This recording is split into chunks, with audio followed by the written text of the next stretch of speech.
Wait a minute. Oh, fuck it. We're doing it anyways.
Right off the Future Man soundtrack. Not really from the Future Man soundtrack, but this is the theme from Prey. The song is called "Everything Is Gonna Be Okay" by the God sent by the God sent musician and score composer Mick Golden? Hold on. I'm messing up the name. I messed up the name, man. Hold on. Give me a second. Mick Gordon, who also did the, hold on, let me just see something here. Mick Gordon. Everything Is Gonna Be Okay. Yeah. He did the, I think he did this song for the movie, for the game Prey, which I really do want to replay. A lot of people are like, it's a boring Bioshock or boring System Shock or...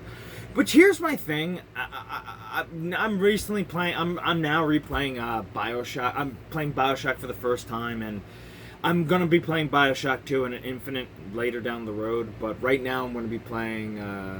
I do want to replay Prey. Prey, and it's a semi-reboot / remake of a other game that came out a long time ago called Prey, which is completely different. In that game, you're playing as a Native American being abducted by aliens, and you have to fight them, and you go into different, you go into the spirit realm and fight them and all this stuff. It's a really crazy game. This Prey, however, you're playing as an Asian man fighting black goo monsters, but everybody didn't like that because the enemies weren't original. But Resident Evil 7 gets away with it, and everybody praises it. Fuck you. And plus, I feel like, and here's my thing, Razor, you're absolutely wrong, Mr. Razorfist, and I don't care, if you want to prove me wrong and then do your chair spin of fuck you, I was right. Fuck you, you're wrong, because I actually enjoyed Prey. Like, I want to play for myself, and what I've played before, it's not a bad game. Like, it's difficult to understand it, but honestly, it's pretty fun. But then again, I kind of find him a little bit of a hypocrite, because he was playing Tenchu Wrath of Heaven. I was watching him play it, and I was like, kind of watching him play the game, and I'm like, yo, buddy, it's like, you're talking about this. I mean, here's the thing. Tenchu Wrath of Heaven is an awesome game. I think it's better than the PlayStation game, the first one that came out for the PlayStation for back in the 90s. But Wrath of Heaven improved a lot of things on the PlayStation too. My biggest complaint, though, is the combat. Like, the combat, he's right about the combat. It is like you have to wait for an opening and stuff like that.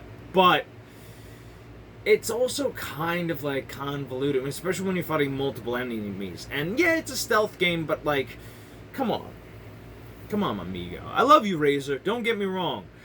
Do the whole "fuck you, I was right" thing. But remember this: I love you. I love you, Razor Fist. Mwah. I love you. He's just probably gonna go, what a homo. Oh, Jesus Christ. You're worse than Kojima and Bethesda all together making terrible fucking games and blah blah blah blah. It's like, I really want to challenge Razor to do a video where he's not shitting, just talk about the one topic and not shit on He's done this before, so I'm probably wrong about this. Uh, on Bethesda, Todd Howard, Hideo Kojima, every other game out there, and everything he doesn't like. And also, I just wanted to say this to Mr. Razorfist. Splinter Cell's a good game, don't get me wrong, but Siphon Filter, that has big PP energy. So anyway, yes. But no, I do like Splinter Cell, but I kind of like Metal Gear Solid better. Sorry. No, I'm not sorry. Actually, no, I'm not sorry, because it's a... You know what? When you get your information from a Kotaku,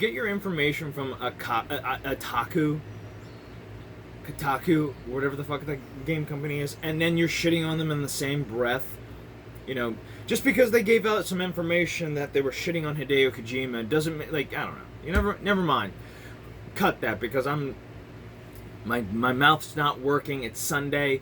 We should be talking about something else rather than Razorfist, which everybody should subscribe, watch his stuff, and then subscribe to him. You should. It's like Count Dangula. Everybody should subscribe. So, what do we want to talk about today? And I was talking about Razorfist. I was watching him last night. He is right, though, about Grand Theft Auto, the Grand Theft Auto series, and most of, like, Red Dead Redemption 1 and 2. Rockstar is so obsessed about the dark side of the American dream, and it's like... And it really kind of bugs me a little bit, because, like, he actually pointed out right, like... And I have to disagree with him. Grand Theft Auto 3 was pretty good, and, like, I understand it's interesting. I do want to hear his thoughts on San Andreas, because everybody loves San Andreas. But I want to hear, like, the negative qualities to it, because he's like, I absolutely hated San Andreas. And I was like, interesting, because everybody recommends that's the best one. I do, however, disagree with him on 4, because I've heard different counter-arguments. Me playing that game, too, I heard people don't like the driving in it, and I actually know one friend who's a car guy. He was like, no, I really do enjoy the driving in that game, because it's realistic.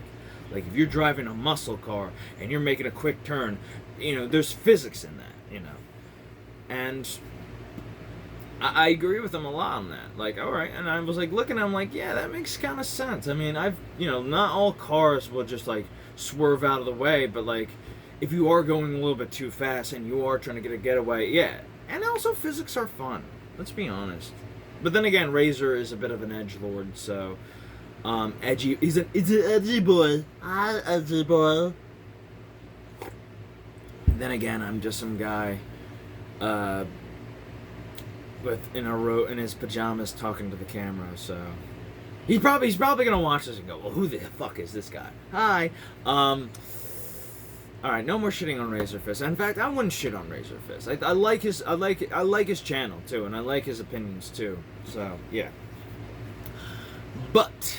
So, minus that, let's talk about something that's more important. By the way, happy Sunday. We're 8 minutes and 30 seconds into this. How do you do? Welcome to Morning Coffees with James, the Sunday edition. So, what do we want to talk about? Well, let's talk about anything we want. I do want to talk about something that's been kind of on my mind recently, and that is, like, a dream I had last night. By the way, I'm on a kind of a fasting, in a sense. I won't address it right away, but I'm gonna wait 30 days. I'm gonna wait. I'm doing a 30-day thing. If you know what that is, when someone mentions 30 days, it's kind of like Joe Rogan's Sober October, but it's for something else. And if people on the internet understand 30 days and stop doing something, you're probably like, oh, I know what you're doing. I'm embarrassed to say it, but I had to. So, like my brother would say, means there is nothing wrong with who I am, but rather who I am, how I am. And so how I am was not a good thing. So right now I had to remove the blanket of comfort and the blanket of basically, my theory on addiction is basically pretty much this, that the reason why you're so addicted to, like, say, alcohol, heroin, marijuana, you know, pornography or video games, or sniffing gasoline. Yes, that is a thing. Or you do a certain thing that's unhealthy for you, is because you are trying to comfort yourself and not realize, not facing like how you are. Like, I'm very upset. I'm depressed. I don't want to get away from it. You have to face that depression head on and why you're sad, and you have to talk to somebody who understands. Like, somebody who understands. Like, especially like, talk to like somebody who's been in harder addictions, because they're the masters of that. They understand like addictions pretty well, and I don't think it is a disease. I think that's a bullshit concept, because I feel like it is a disease of the. However, if I really want to be more specific about this, it's a disease of the mind, because you have another thing. You have another problem. You don't have a biological need. It's not like yeah, there are some people who would just keep going and going and never stop, but the reason why people come up alcoholics or some stuff like that, because it comforts them and helps them, and some people resort to that. I think it's like that Stephen King novel, The Langoliers. That is definitely a story about alcoholism, and the fact that he is using like this substance in the book, that helps inspire people to do stuff, also has like negative side effects too. So it's like but my thing about it is that it's more about the disease of the mind rather than the disease of the body. It's not like cancer or like, oh, I have this ailment on me. It's like, no. If you really look at it, like, ask yourself this: why do I need this? What is it covering that I am not wanting to see? Really, it's really you just masking something. If you remove the mask and see what it really is, it's like, oh, I'm doing heroin because I'm upset at something. I'm doing this substance because I'm hiding one other substance. I am choosing to do this because I don't want to face the reality of this. It's like, okay, I'm sad because I don't have a lot of money. I'm not rich. I'm not famous. I'm not this or whatever. Blah, blah, blah. And if you face that and realize, maybe I can stop doing this for 30 days. I can do this. Okay. But yes, some of you may out there realize what I'm doing, so... but I want to talk about this weird dream I had last night, which was pretty interesting. I might make it into a movie. So, it starts off kind of like a sci-fi action thriller. Like, it's kind of like The Edge of Tomorrow. And it was a weird dream because, like, I was being the main character of the story. And basically I was running through this, and... the way it presented itself was like a action, like I'm writing down the things that it was. It was a crime thriller, action, science fiction.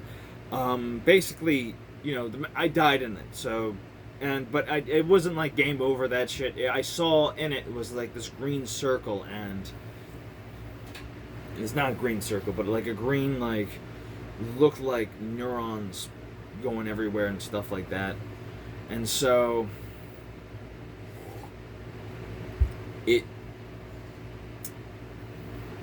but there was a circle, like, it looked like not like a regular, just simple circle like this, but it was like pulsating a little bit like a, if you've ever had like a Windows thing where it has like a graphic like that, like, it was like a graphic where it was making like that weird sound thing, like, to measure sound. It looked like that, and it was green, and so it just was like, resetting in 3, 2, 1, and it resetted me back to the moment before my death. And it started getting in more in depth because I saw like one of the characters, Orlando Bloom, hunting down this like killer, this bad guy played by Cillian Murphy. Yes, this was happening in my dream, so this is not like anything real or anything like that. I have to address that. And he was kind of like a bad guy, and I thought, okay, this is Batman, because all of a sudden I saw like a black car, looked very Batmobile-esque, but not really. Like, it was black car, but it was like a Dodge Charger in a sense. and had machine guns, and they were like mowing down this one dude, and he didn't die. He just kept going, but he dropped his gun and all this stuff, and he kept going, and Orlando Bloom was using it as cover to go get this guy, but there was multitudes of these cars. So it was like either a drone, or it was like this was a police vehicle that was supposed to act like a tank, which was pretty badass. But so anyway, the dream cuts to me. Cuts to like the vision of this blue circle now, and this place that, like, you know, in the cerebral reset life thing, and it shows this image of it goes back to 2000, and it's this facility, like, I don't know what it was, but it has this like weird logo, which is just like an Asian dragon, but like done in a more surrealistic way, and it cuts to this like facility, and all of a sudden I see a woman, and I recognize the woman. It is a Christina Adams, who is a model, but also goes by the name of iDevil, and it's very interesting what it was, and I was like, wait a minute, what is this? And hold on, I have to write that down. Blue Retrace. And it just goes, and it was like, I don't know what it was all about, and I was just like wondering, what is this? Like, what is going on here? And so then it cuts back to Orlando Bloom chasing Cillian Murphy. Cillian Murphy, that's who it was. Cillian Murphy, the guy who played the Scarecrow. And he is in this, like, apparently Cillian Murphy survived the gunshots and is running in a building somewhere, and he made his way into a bathroom and all this stuff, into this apartment, his house, and Orlando Bloom follows, and Orlando Bloom, like, opens the door, and he sees, like, a mother and a child. I'm not sure if it was a daughter. Yeah, I think it was a daughter. And like, he tells them, go in the bathroom, hide, lock the door, like, and he was still chasing the bad guy. And I was like, this is an interesting story. I want to see how this plays out. So it plays out more like a crime thriller, like a sci-fi. So I'm thinking this is like in a different version of like the future now. Like something, there was a diversion in 2000 that, like, you know what I mean? Like those like late 90s, early 2000 like science fiction movies where they predict the future, and it's like still modern day, but it's like not really modern day. And it was very interesting, and it gave me I'm like writing down the ideas, and I'm like, what if like there was like a facility that like if you died, it took you back to the moment before your death, like it took you back to like a couple of days earlier, and it was like a, like a training, like not like a training simulation, but imagine a video game in the sense, like you play a video game and then like you're going around and doing all the stuff and you're like making the mistakes you are doing, and then you get to the point where you die, and then you start from the beginning, and you remember, like everything is resetted, but you remember all the bad things, you remember all the areas, you remember all the, like again, like The Edge of Tomorrow, but in a weird science fiction way. You know what I mean? Like, we developed a technology to, like, resurrect people. Not resurrect people back from the dead, but, like, to restart them. You know what I mean? To, like, say if you, like, to be like, okay, so it's kind of like a video game where you, if you, like, got hit by a bus and then you woke up and you were like, it was still that morning. Or it was the week before that morning. And, like, the week, you know what I mean? Like, it was, like, in a weird sense, like, the last save you did, and it was like, wait a minute, I died recently, like, and then you reset it and you're going and doing the same things you did before. You know what I mean? And this is the beautiful thing. And going back to like being detoxing for 30 days, it's amazing how dreams can kind of come back and be like, I'm gonna give you a dream that's gonna be very weird, and once you start to like sober up and get any substance out of your body, your consciousness, your unconsciousness gives you some really interesting ideas. Like Freddie Mercury, Prince is another one, and Salvador Dali did this, where they did lucid dreaming, and it Prince actually had like a piano. I think it was Prince or either Freddie Mercury who had a piano right near their bed, and they were like coming up with different music. No, it was Prince. And I have to give credit to Prince, because Prince is a guy, like another, like before I used to like think he was a joke before you say anything, because a lot of people made fun of Prince, a lot of people lampooned him, and once you hear his music and once you hear like what he is and what he does, this man is like not a joke. He is a master musician.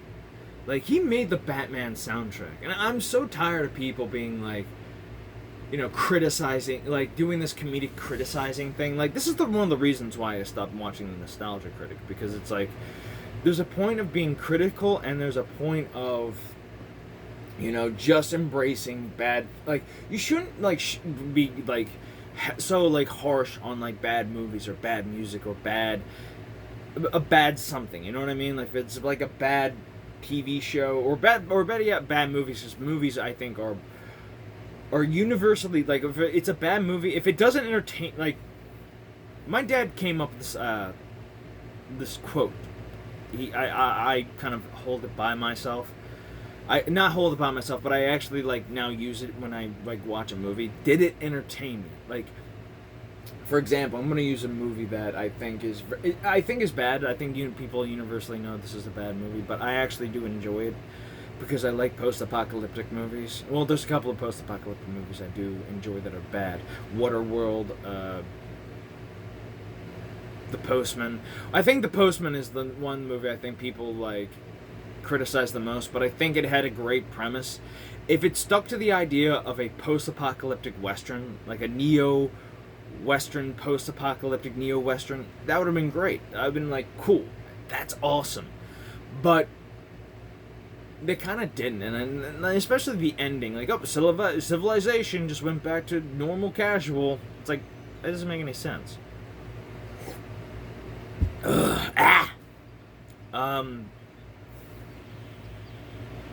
But no, like, the movie I'm talking about, like, that I didn't reveal is Tank Girl. Like, Tank Girl is a fun movie, and I actually do enjoy Tank Girl.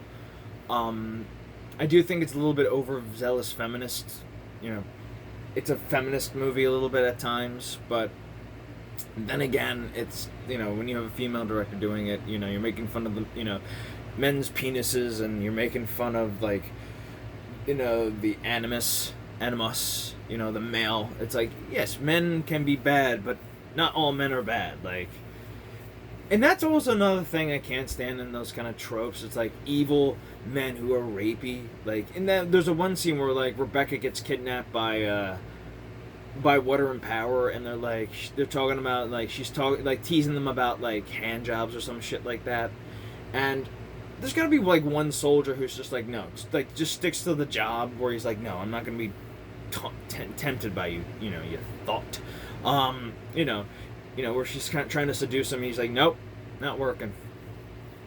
Why? Because it's like, you know better. It's like, not everybody's, like, granted, it happens, but not all the time. Some men, are easily tempted by their own, ego, but not all the time, because that gets you killed, man. It's like you ever heard of the story of the Sirens? The song of the Sirens, and sailors get looted into it, and they get killed by the rocks. But back to what I was saying, but Tank Girl's not a bad movie in my mind. It's a fun movie. It did entertain me, and also there's some things you gotta love about it, like Stan Winston's work on the Rippers. I like the idea of mutant hybrids like that. Like, somebody took the DNA of a kangaroo and man and decided to fuse them together to make a monster. And especially kangaroos, because kangaroos are scary. Like, I love kangaroos, but if you ever seen a kangaroo, like, attack somebody, they could fuck up something. If somebody were to make, like, attack kangaroos, that would be fucking crazy. But anyhow, like, that's, like, the one enjoyment you should take from that. Like, if you want to be somebody who enjoys film, put that in your mind. Put that one question in your mind. Did it entertain me? I mean, that's, like, another reason why I love Suicide Squad. It did entertain me, and I like the concept and the idea of, like, villains taking on the role of the hero. Like, the moment where they like kind of like the bar scene is a great example because they're talking. They're like they're sitting down and talking to each other, understanding each other, and kind of like helping each other out. And especially with Harley Quinn, because a lot of people forget this, but Harley Quinn is a psychologist. Like, and she, helped Diablo out. Diablo was like, I killed my family, because I snapped and, became a monster. Like, I don't deserve anything, but he says, she's like, own that shit. You did what you did, but you can't hide who you are. And like, then you have Killer Croc going, yeah, except for me, I'm beautiful. Like, we're all monsters, and, we're all ugly inside. And he goes, and Killer Croc's like, not me, I'm beautiful. Like, he knows he's a monster, which I actually love. Like, and it turns out he's black. I was surprised by it. I was like, you're black? Yeah, I worked in Blazing Saddles. Robin Hood reference. But no, I think that's one of the things that people need to realize when they're watching a movie. I know, like, if it's, like, again, it's the same thing with, like, I was watching, I forget who the guys who did the review of it, but he did this review of Joel Schumacher's Batmans, and truth be told, like, I kind of miss those kind of comic book movies where they're just over the top, having fun, blazing it, going, like, all out, because it's like you miss that kind of thing. Like, everything's too dark and gritty, and I don't blame, I kind of do blame Nolan's Batmans, because they kind of set the standard of, like, this is how you get taken seriously with comic book movies, and it's like, I say embrace, like, the wackiness of it. Embrace, like, the cheese. Embrace the corniness. Embrace the corn, the cheese. Embrace, like, the lunacy of what you're in. Like, when Hawkeye said, none of this makes any sense. I'm a dude fighting, robots with arrows. None of this makes sense. And that's why Marvel succeeded, because they were in on the weirdness of it. They were like, none of this makes sense, but we're having fun, are we not? Like, and yes, you can have your serious moments. You can have your Captain America's, Winter Soldiers, and Civil Wars. You can have, movies that are serious. You know what I mean? Like, comic book movies that are serious. But you gotta remember that this is a comic book movie. This is a fantasy movie. You don't have to be, like, look at the camera and go, take us seriously. Take us seriously. No. For those who don't want to believe, who are not the true believers, as Stan Lee would say, fine, go watch, again, if you want something more serious and more grounded in reality, we watch Casablanca, we watch, Citizen Kane, we watch the movies that make film great, Godfather, Taxi Driver, No Country for Old Men, trying to think of another good movie. We would watch, Platoon, we would watch the movies that, are movies, movies that are serious, that movies that define this art form that we love and enjoy, and frankly, I'm coming back to, like, there was a period in my life where I just didn't like movies at all, and it was a sad time, because it was like, I was coming off of film school, and there was a lot of other emotional things going on too in my life, but it was also like kind of realizing that film school, especially Temple, fuck you. I'm going to say fuck you to Temple, because you taught me some good things. Like, there was some great teacher, like Dan Fassenberg, I think his name is, another great film teacher. There were some good film teachers and stuff like that, but they're rare and in between. But they were also just like hammering me with this like other shit that didn't really matter, like. And also my philosophy class, I apologize to my teacher about that one. I don't mean to flip you off. I was a punk. But then again, I disagree with what he said about swords. They don't just represent phallic symbols. Like, they also represent something else. War, death, conflict, murder. It's just, it's not just a manhood. It's not a representation of one's manhood. It's, sure, it may be in the shape of it, but, when I think of a sword, I don't think of happy fun time. I think of, well, if you're Deadpool, I think of them as, an instrument of conflict, of physical conflict. It's, and women use swords too in movies. You know what I mean? I don't know. I just find the whole, just everything, anything that's a long symmetrical thing being a man's penis is like, it's kind of overdone. And, to any feminists out there who are like, why do some of these men make missiles and, like, make some of these weapons look like penises? And it's like, well, have you ever seen a weapon in the shape of a vagina? No, you haven't. Well, if they were probably more deadlier. Oh, I'm just joking. Any women out there who are watching this? No. But then again, there are some women out there who understand that. Then again, there's Geiger who understands that completely. But then again, that's a different topic for a different day. I think I've gone too much, and I think I've overstepped some boundaries, especially on the Sunday. Some people are probably going to watch this and go, oh, what the fuck is he talking about? I run my mouth, so deal with me. Alright, I think I've talked enough, so happy Sunday, everybody. Enjoy it. It is the day of rest. This is the seventh day where God was like, okay, I'm gonna make a day where everybody just chills the fuck out. That other day, that was before you can work, you can play, you can get some chores done, you can do your errands, you can do whatever you want on that day. But this day is gonna be the day of rest. Sunday, we'll call it. We'll call it Sunday.